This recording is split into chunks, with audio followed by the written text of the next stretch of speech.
tema que abordaremos en este microprograma es Atención de la violencia sexual desde la escuela, con el objetivo de brindar orientaciones a docentes referente a la atención oportuna de casos de violencia sexual identificados en las instituciones educativas. Los niños, niñas y adolescentes se encuentran en situación de mayor vulnerabilidad frente a las diversas formas de violencia sexual. Por ello, las acciones para prevenir y atender cualquier tipo de violencia hacia ellos deben estar en el marco del respeto de los derechos humanos, teniendo como base el principio del interés superior del niño. Para poder ahondar más sobre este tema y a la vez brindarnos algunas orientaciones sobre cómo identificar y atender la violencia sexual en escuelas, tenemos como invitado a Víctor Vázquez Maza. Él es psicólogo con estudios de maestría en educación y en psicología clínica y de la salud, con experiencia en psicopedagogía, tutoría y orientación educativa. Actualmente se desempeña como especialista de bienestar estudiantil para la Dirección General de Educación Básica Regular del Ministerio de Educación. Hola a todos y todas, mi nombre es Víctor Vázquez y feliz de estar acá en Docente al Día microprograma. Bienvenido, Víctor. ¿Por qué es importante hablar de la violencia sexual en la escuela? Porque la violencia sexual es una problemática que afecta desproporcionadamente a niñas, niños y adolescentes. Esto se corrobora, por ejemplo, con las cifras del Programa Nacional Aurora, que en el 2021 evidencian que casi el 70% del total de víctimas de violencia sexual son menores de edad. Esta terrible cifra nos muestra que las principales víctimas de la violencia sexual se concentran en la niñez y adolescencia. Por ello es necesario reconocer que la violencia sexual es todo acto de connotación sexual que afecta la dignidad, el bienestar de las y los estudiantes, vulnerando sus derechos fundamentales. Se puede presentar de dos formas: con contacto físico o sin contacto físico. Por ejemplo, el acoso sexual en la calle a un estudiante, obligar a desnudarse a un menor o mostrar material sexualmente explícito a las y los adolescentes son algunas formas de violencia sexual sin contacto físico. En estas formas se normalizan y se naturalizan conductas, expresiones o agresiones verbales.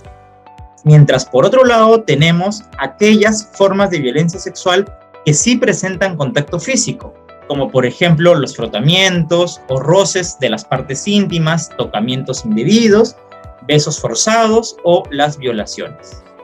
Gracias, Víctor. Hay datos, según lo que nos cuentas, cifras que van en aumento y que nos preocupan respecto a la violencia sexual, y que la escuela es el espacio propicio para abordarla y con ello garantizar el respeto a los derechos de nuestros y nuestras estudiantes. Entonces, Víctor, continuando con este tema, te hago la siguiente pregunta. ¿Qué señales de alerta o vulnerabilidad se pueden identificar en el aula, escuela o también en la familia como posibles situaciones de violencia sexual? Lo primero es importante reconocer qué es una señal de alerta. Recordemos que una señal de alerta es algún cambio repentino o súbito en el comportamiento, rutina o estado ánimo de niñas, niños y adolescentes sin ninguna razón aparente. Una señal de alerta es un indicador o síntoma, es decir, puede deberse por una situación de violencia sexual o también podría presentarse por otra problemática. Algunas señales de alerta que podemos identificar en la escuela o en la familia. Por ejemplo, si él o la estudiante cambia su estado de ánimo sin razón aparente, experimenta sentimientos de culpa o vergüenza de manera continua. Una tercera señal de alerta es que él o la estudiante pierde el interés por las actividades que antes disfrutaba. Se muestra aislado o aislada y poco comunicativo. Empieza a manipular sus órganos sexuales en espacios públicos. Expresa a través del dibujo, pintura o juego situaciones inapropiadas para su edad. Él o la estudiante se muestra irritado, agresivo o con conductas explosivas sin razón aparente. Vamos ahora a revisar algunas señales de alerta que podemos mirar en casa, desde la familia.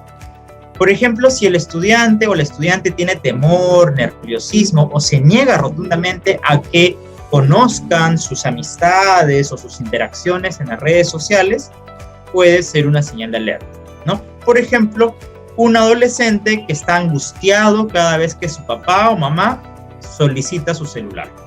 Otra señal de alerta es que en el hogar podemos darnos cuenta, por ejemplo, si el niño, la niña o el adolescente altera sus hábitos diarios, como por ejemplo pierde el apetito, tiene pesadillas o tiene insomnio o descuida su higiene personal.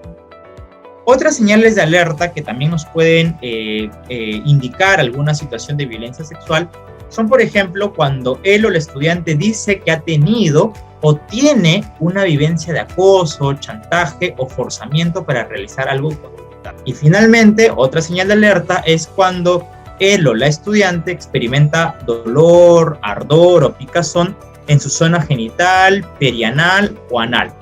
Bien, Víctor. Es importante que como docentes, según lo que nos cuentas, estemos alerta a este tipo de situaciones, cambios, a veces repentinos, que se evidencian en las conductas de nuestros estudiantes y que tiene que ver con la alteración de sus emociones o también los hábitos cotidianos que suelen ellos tener. Entonces te planteo la siguiente pregunta. ¿Cómo se puede intervenir en casos de violencia sexual? Para intervenir en casos de violencia sexual hay que tener en cuenta, primero, realizar el seguimiento y acompañamiento de un enfoque de resiliencia, donde se reconoce al niño, la niña o adolescente con la capacidad para continuar con sus estudios y desplegar sus potencialidades y estrategias de afrontamiento para continuar con su proyecto de vida. Claro está, con el apoyo de la familia y la comunidad educativa. ¿Esto qué significa?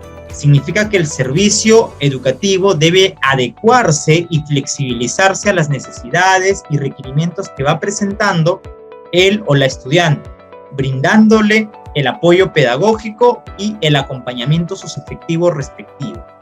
A la vez, es necesario abordar experiencias de aprendizaje que aborden o toquen aspectos relacionados con la violencia.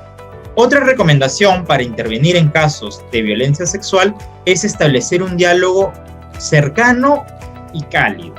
Esto implica escuchar de manera activa lo que indica él o la estudiante víctima de violencia sexual, asegurando la confidencialidad. ¿Qué significa esto? Significa que la información que se comparte debe ser manejada de manera responsable y ética. Hay que evitar la revictimización. ¿Qué significa esto? Significa evitar realizar preguntas fuera del contexto o que buscan que el niño, la niña o adolescente reviva las emociones o evoque los recuerdos que vivió en aquella situación. Asimismo, implica reconocer que una situación de violencia sexual siempre va a ser responsabilidad de la persona agresora y nunca de la víctima. Tenemos que tener una intervención eficaz y oportuna. Esto implica que debemos asegurar condiciones de protección y resguardo a la integridad del niño, niña o adolescente, realizando las derivaciones y coordinaciones respectivas con los aliados de la comunidad.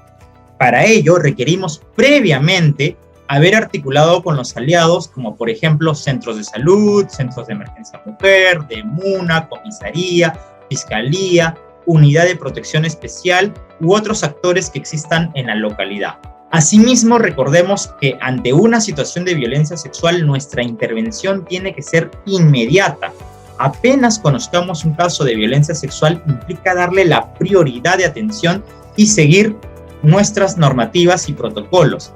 Recordemos que tenemos 24 horas para actuar una vez que conocemos el caso, ¿no? Y la idea es justamente actuar como un sistema con todos los aliados de la localidad.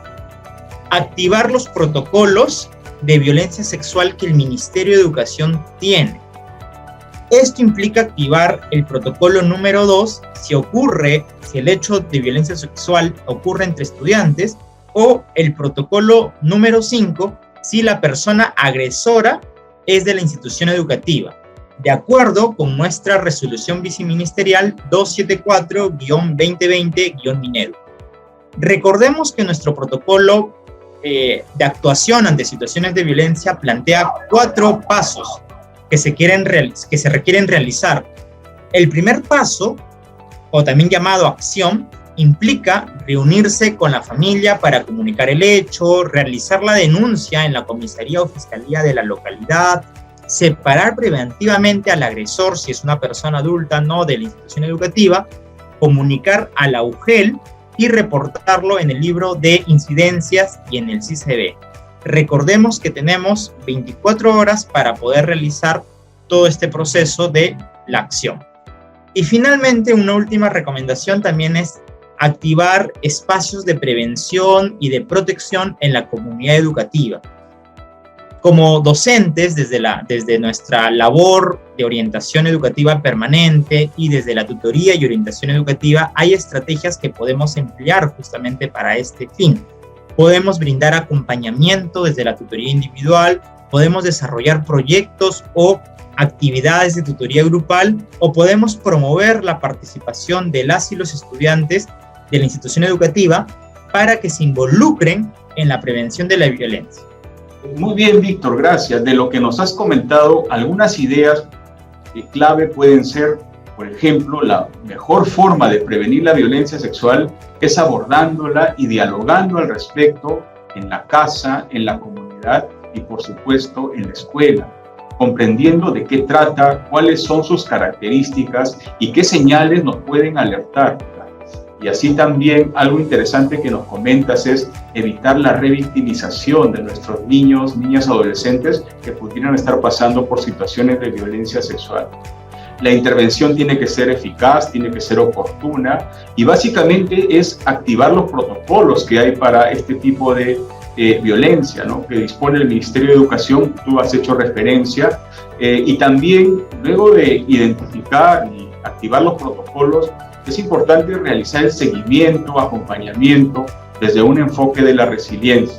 La violencia tiene un impacto negativo en la autoestima, esto hay que tenerlo bien en cuenta, ¿no?, en la autoestima, en la autoeficacia, en la motivación escolar, afectando el aprendizaje de los estudiantes, su bienestar y también la continuidad de sus trayectorias educativas. Como docentes, tenemos que tener una cero tolerancia a la violencia. ¿Okay? Recordemos que es importante promover una convivencia democrática, igualitaria y promover el bienestar socioemocional de las y los estudiantes. Por eso, cero tolerancia con la violencia. Te agradecemos por todo lo que has compartido, las orientaciones que nos has dado acerca de este importante y actual tema, relevante para el trabajo no solamente de docentes, sino también de directivos y de todos quienes convivimos en la comunidad educativa. Recuerda completar tus dosis de vacunas y continuar con la desinfección de las manos. Juntos podemos prevenir la propagación del COVID-19.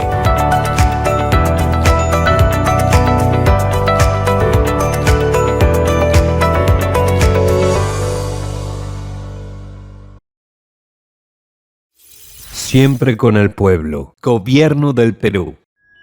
Bicentenario del Perú 2024.